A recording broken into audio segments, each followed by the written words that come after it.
Are you thinking about buying new construction in Delaware? Or maybe you've been thinking, I might want to move to Delaware. What's out there? And what you're finding is new construction.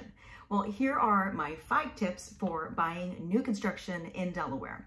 So you might be thinking, well, why do I need advice about buying new construction in Delaware? Well, I'm a real estate agent. My name is ErinAnn Beebe. My husband and I are the owners of NextHome Realty in Lewis, Delaware. And I specialize in residential real estate. My husband also specializes in commercial real estate. And one of the important things you need to understand when you're thinking about buying new construction, especially in Delaware, is that the sales center, they are not realtors and they do not represent you. They represent the builder and they represent the builder's interest. And so I'm not saying that they may have malicious intent, but they definitely do not have your best interest in mind. Their interests are making their sales quotas and also impressing their boss, who's the builder. And so they might not always have the most informed information. These 5 tips I'm going to give you, these are not things that they're going to suggest that you do at all because it hurts their chances of a sale. So here are our 5 tips for buying new construction in Delaware. So number 1 is that you can actually have inspections on your property as it's being built. And this is something that we recommend. So you can have the property inspected when it's just framed and when it's being drywalled, for example. And these are all different inspection types that our inspection companies partners that they do offer. And we recommend people do this because my next tip is actually that if you can, to visit the build, but this is actually your best next option. So we recommend people have a third party take a look at the process as it's being built. Yes, the local builder has to go through different processes with the county and get things approved, but the home inspector, this is what they specialize in. And so that's my number 1 tip, is to get home inspections while you're in the building process. I've never known anybody to regret doing it. Number 2, if you can, is to visit the build while it's being built. So this is a lot easier if you're in the area or maybe even a couple hours away. But we recommend that people do this, every, say it's a 9-month build, every couple of months or so. And that way they become friendly with the staff and you check in on the process. A supervised build, and I say supervised by the person whose home it's going to be, is always going to be a better home. And this is actually something that your local real estate agent can help with as well. They can check in on the build of the property. We can do a video and we can send it to you and say like, hey, just so you know, the foundation just got poured. The framing is now up. And so you can know a little bit more of the process and how it's happening. Because like I said, the builder's representative represents them. They don't represent you. So that's my number 2 tip. Number 3 is to make sure you get your own attorney. Now, the builder's representative, like I said, they represent the builder. So they are going to recommend that you go with their attorney.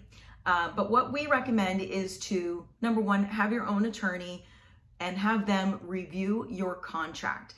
Especially during, pandemic times, 2020, 2021, 22, we were seeing really funny stuff being put in these new construction contracts. And so you want to have your attorney review everything. So in case there is anything that's a little iffy, it can be caught early.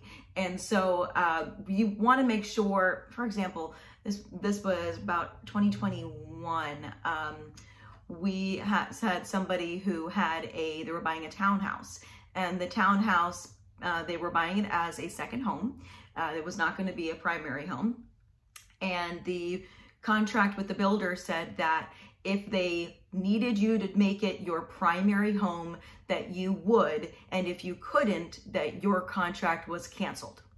And that's pretty crazy because we are very much a second home market. People might be buying it as a rental home or might be buying it as a second home to retire to in the future, or just a weekend beach house. And they won't be making it their primary home because they live and work in Pennsylvania, New Jersey, New York, Connecticut. And so they're not going to make it their primary home here. And so that was kind of a weird, thing. Another example was we were seeing, you know, that if the cost to build went over by a certain amount, that the current person under contract would just be kicked out. They wouldn't have a chance to come up with the difference, or, you know, or that things weren't being set. So like I said, you want to make sure that you have your builder contract, the contract you get from the builder, reviewed by your attorney. And so this kind of goes along with number 2, but number 3 is to make sure, or number 4 rather, is to make sure your attorney reviews the community financials. So if it's an existing community, it will fall under a law that we have that's called DCIOA. It's Delaware Uniform Common Interest Ownership Act. I always mess up the O, but it's Ownership Act. And this means that basically it's the financial review of the community, and you as the new buyer, you have a right to know how the community stands in its financial health. And so you want to have all that information reviewed. You want to have everything reviewed by your attorney, and just to make sure that there's nothing weird that you weren't anticipating for the community. If it's a community that's brand new, it wouldn't necessarily fall under this DCIOA yet, but there will be covenants to review. And so you want to make sure that your attorney has those, reviews those with you, so that you understand, so that you're not buying in a community that automatically won't work for you. So that is my tip number 4. And number 5, my tip is to make sure that you are buying for the location and because you truly love it, and not just because it's shiny and new construction.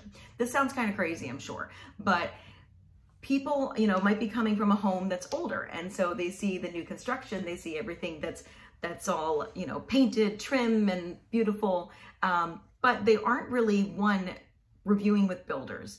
They're not really looking at the difference in the new construction. One of my neighbors, where I used to live, they were buying new construction somewhere else. So they were just staying where I live, just temporarily. And they were very upset after they had, this was not somebody I was working with, I just knew them. They were very upset because after they moved into the house, they realized that they didn't have a single drawer in a bathroom, and there were 3 bathrooms where they could fit a hair dryer in, because none of the drawers were deep enough or tall enough. And that's something that you really wouldn't notice. But, you know, new construction is getting cheaper and cheaper, and people are, you know, we're dazzled by what's new. We're dazzled by all the nice, pretty paint colors. But we're really not thinking about how everything really, you know, works. We're not talking to the different people and maybe the neighbors and saying, how do you like living in this neighborhood? And so we recommend to really take your time to really think about, where do you want to live and where do you want to be? New does not necessarily equal better, although with some things, the inventory, sometimes it's just what's available. But if you don't necessarily have to move right now, so maybe you're not moving for a job, maybe you can wait it out a little bit. One thing that we might recommend is to buy land and to build, and not necessarily build in a community, especially if you're looking for something really specific. So don't just rush into things. Don't just buy because it's brand new. It was kind of funny. One time I was at the dentist and I was just talking to somebody, and they said, oh yeah, we just moved here. And I was like, oh, great. Where'd you move? And they said, and I was like, oh, great. Just chatting because we had time in between our appointments. And they said, I said, who is your builder? And they said a name I did not recognize. We have a lot of builders in Delaware compared to other places. And I was like, oh, okay. I didn't know them. I didn't say I was a real estate agent. I was just, and they said, yeah, we know they're not maybe a great builder, or nobody's heard of them, but we really don't care because it's just going to be our kids' problem in the future. It's not going to be our problem. And that was pretty eye-opening to me. Not all builders are created equal. Not all locations are created equal. So when you're driving around, and looking at the different locations, really make sure you're looking all the time. You're looking at maybe don't just go with one builder, talk to many different builders if you can. And so this is actually my 6th tip, which I know is not within my top 5, but they all kind of go together, is to make sure that you're working with a local real estate agent. So we can help walk through the process, help you learn about the different things to know about the different communities, different builders, what to expect throughout the process, when to talk to your own attorney, when to maybe work with the builder's lender and maybe not to work with the builder's lender. And so you might think, I don't necessarily need to work with a local real estate agent. But the reason we say you should is because, I said in the beginning, the builder's representative does not represent you, and they do not represent your interest. They represent the builder. And we have heard, horror stories with, supplies and parts and,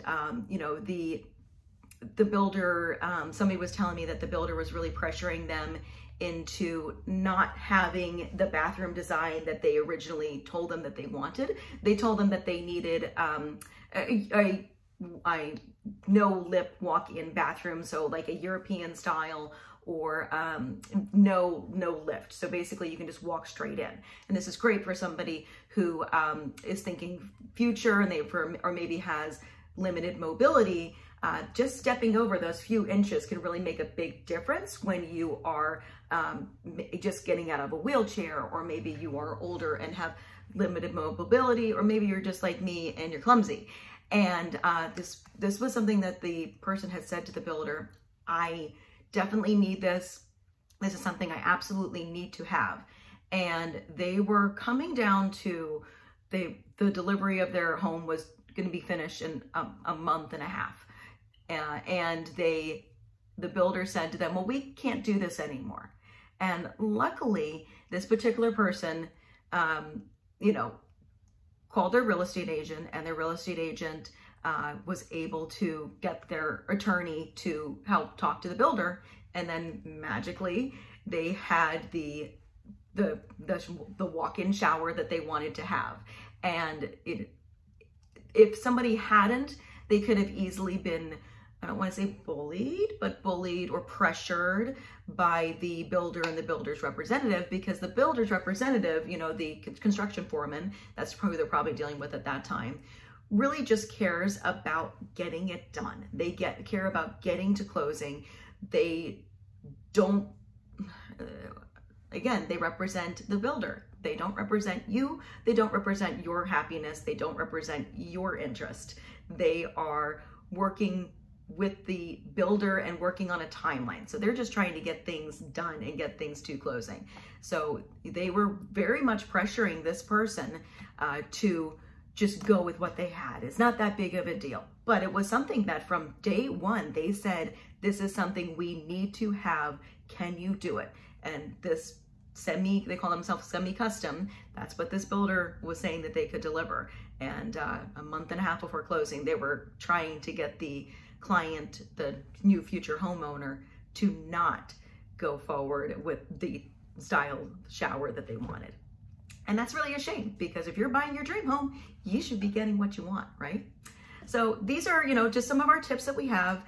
We are happy to help you if you are looking in the Delaware Beach area. We're happy to help you buy new construction. We're helping to help you buy a resale home, and we're happy to help you talk through the process. If you have any questions about where to build, or where maybe you're, what builders you like, or what communities, we're happy just to talk to you about the process. So feel free to reach out to us anytime. My name is ErinAnn Beebe. My husband is Craig Beebe. We're the owners of NextHome Tomorrow Realty, and we have the Beebe home team. It's the two of us plus a few others that work with us, and we are happy to be your realtor. So hope you have a great time at the Delaware beaches, and let us know if you need anything. Bye.